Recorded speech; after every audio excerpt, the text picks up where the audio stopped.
I think some bug fixes for the weapon would be excellent and would make a big difference. Like, that right there. Why did it not paint up this ramp? I shot just like that, but the paint did not go down. You saw that on screen. That's something that still happens to this thing.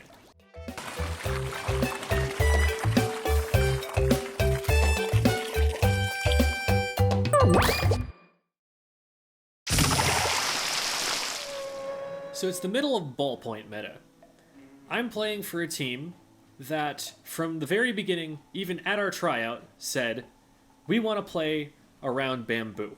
And everything's going to be based on that. Are you cool with that? And I signed off on that, and we were trying to make it work. But it's the middle of ballpoint meta, and recently there's been a buff to Tacticooler. So people are taking Cooler a lot more seriously than they used to. And there was a recent tournament result or something like that that's making there be just the tiniest little bit of buzz about the Snipe Rider. So we're thinking, okay, well, we've got a Charger player. Let's give it a shot. We play it in one game, the first game we had ever played with it on that team. And immediately the Charger player comes back like, hey, I think I'm just playing better on this weapon already. See, normally it takes a little bit of time for a new weapon to really start to click. But this one was just working out the gate. And from that point forward, we ran Snipe Rider instead of Bamboo up until the point that the team disbanded.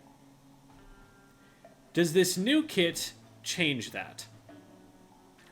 Bamboo is probably the single last weapon that I ever thought was cool in Splatoon 2. That's not to say I didn't think it was cool. It's to say that it took me a really long time to understand why this weapon was cool. It's very difficult early on to figure out how to aim with this thing. It's very aim intensive, and it's hard to see the value of a charger that two shots. It's hard enough to hit a single charger shot. It feels sick to hit just one of them. So to not even be rewarded with a splat for that 100% of the time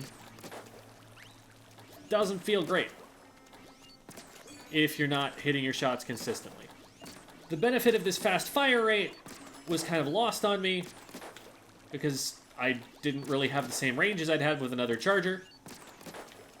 And there was nothing in the kits that was so busted that I thought, oh, I need to run this. And so I didn't get it. A lot of other people didn't get it. Early on in Splatoon 2, it was kind of considered a meme weapon. And then it got a little bit of experimentation even before MPU came out. But when MPU came out, and we realized that we could make this weapon do 99.9 damage, we were like, huh, you know, that seems pretty good. And it was pretty good. Up until this point, dualies had been very strong. Dualies suddenly got nerfed into the ground by the addition of main power-up, improving damage of certain weapons. Because now, a dualie's dodge rolling through enemy ink for some tiny fraction of a second made it one-shottable by a bamboo. And so that whole gimmick, the ability to do that much damage, was of course absurd. And made this weapon immediately rocket to the top of a lot of tier lists.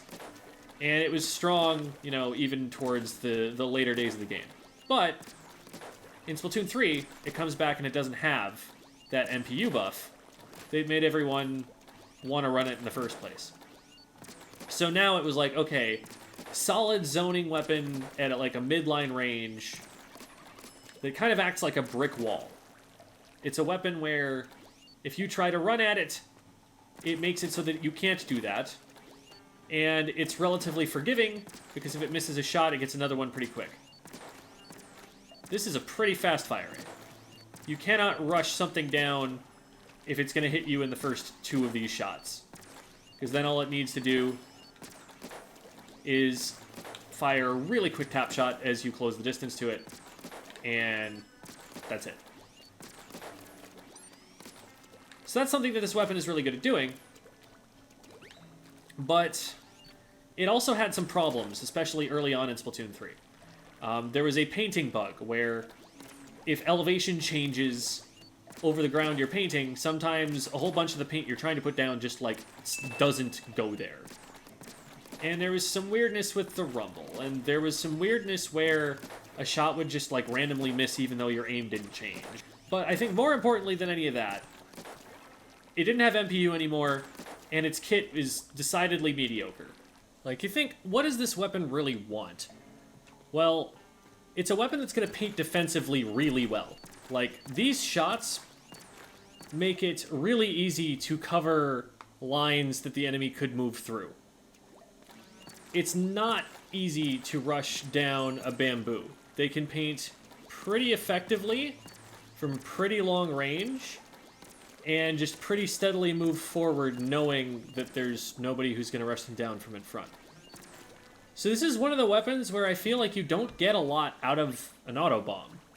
You're already going to methodically be making sure that nobody is allowed to get close to you. So nobody's really going to be sneaking up on you anyway unless you've just really mispositioned. So that's not really even a big concern of yours. And the auto bomb doesn't offer you damage combos in the way that other stuff does. You have a 2-shot charger. You would always love to have a 1-shot on this instead. It would be beautiful if every single one of these splatted someone. Well, an autobomb's not really going to create that for you very often. An autobomb doing damage is rare in competitive play. That's generally only going to happen if, like, someone gets surprised, if there's just, like, a lot of stuff going on and it's already very overwhelming. More often than not, autobomb just kind of, like, makes someone move, displaces someone, gives you some information. And it's cheap. It's not like you're draining a lot of the ink tank, but it's not like you had a ton of problems with that anyway. And it just doesn't do a lot for this weapon uniquely. There's not a ton of synergy there. Killer Whale is not bad. And sometimes it can make it so that you set up to potentially splat someone just if they barely clip the lasers. But it's also just not a super high impact special. It's something that, like, has very niche use cases, very certain level geometry you want to be using it around, where it will actually get splats. Otherwise, it's probably just going to make someone move a little bit. Whereas there are other specials that are going to be a lot more reliable at getting massive value. Given that the kit wasn't helping it out a ton, that the main weapon was significantly nerfed from what it was before, and that it's just really hard. It's rarely someone's favorite weapon at the very beginning of the game. It's something that really takes a lot of learning and growing as a player to even come to appreciate it all. Meant that it was just not seeing a lot of attention. There were very few people who were even really interested in running it. It's always kind of felt like the bridesmaid and never the bride, where this is a weapon that can surprise people. It's a weapon that's actually really good if you become strong with it. But the fact that it's difficult to become strong with, and the fact that it's never had quite the right kit and quite the right meta, I think has meant that, except for its, moment in the sun when MPU dropped, it hasn't seen a lot of use since. Is that going to change? I think not by very much, if I'm being honest. I think what happens is that people who want to run Bamboo can now run it if they want to. But it's more of a because they want to, and not a because they cannot ignore it. Something like a Fizzy Bomb combos. And that's one of the reasons this new kit is so exciting. Every single hit of the Fizzy Bomb sets up a potential one-shot. Doesn't matter how little damage it does, 85 is enough to combo with any one of those bursts. And those bursts take up a huge amount of space on the map.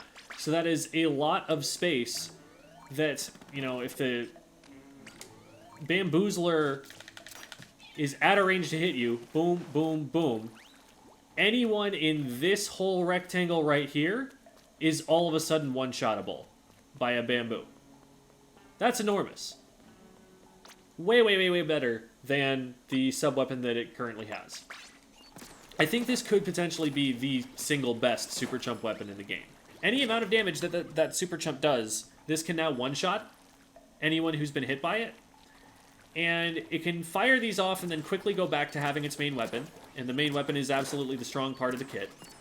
You, in this current meta, want to have a strong midline weapon that can hold its ground with the main weapon, and that you're not taking the gun away from it for very long when you use your special. That's exactly what's happening here.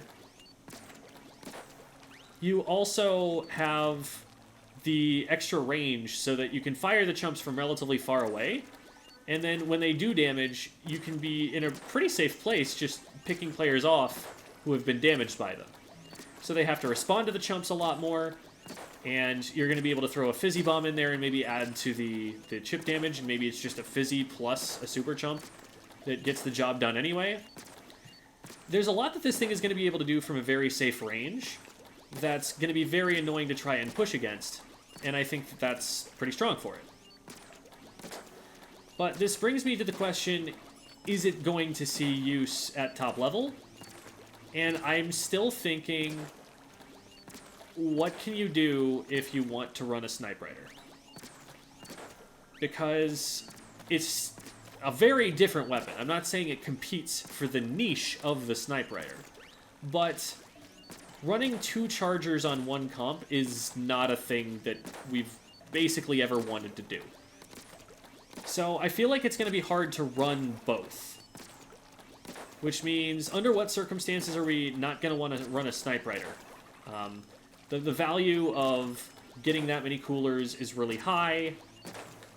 So are we going to run this with Zap? Are we going to run this with heavy edits? And what are we going to replace with this weapon? Like, are we getting rid of a Squeezer on our comp? Are we getting rid of a Stamper?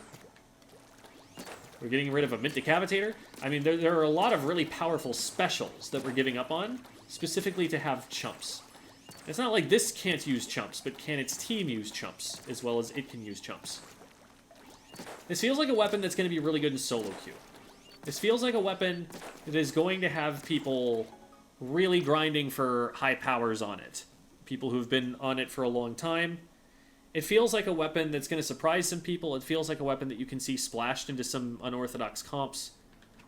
I don't know if this is a weapon that is going to be a part of the metagame, though.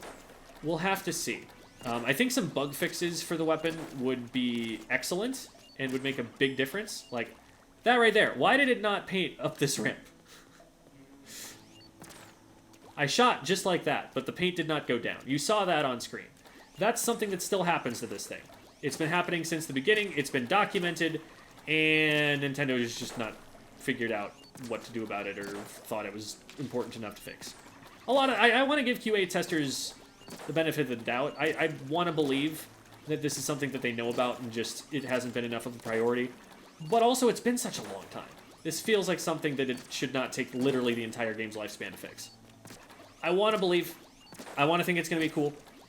I want to see the weapon variety of the game increase. I will need to see significant results on this thing before I'm going to think this is something that, like, every team wants to consider competitively when they weren't already just dying to play it because they think the weapon's cool. I remain skeptical, and I would love to be proven wrong. And I would love to see more of this, because I think it's a very interesting weapon. I think it's high skill ceiling, fun to watch, and it would be great to mix the game up even more and see even more things in the meta. This would be a great time for it, because this is a time where midline Slayer weapons are really powerful, where being able to stop a weapon in its tracks while it's rushing down at you from relatively far range away without needing to commit too much to be able to go after that pick, that's a really desirable characteristic, and that's something that this weapon has been good at for a very long time. Is it enough? I'm not sure.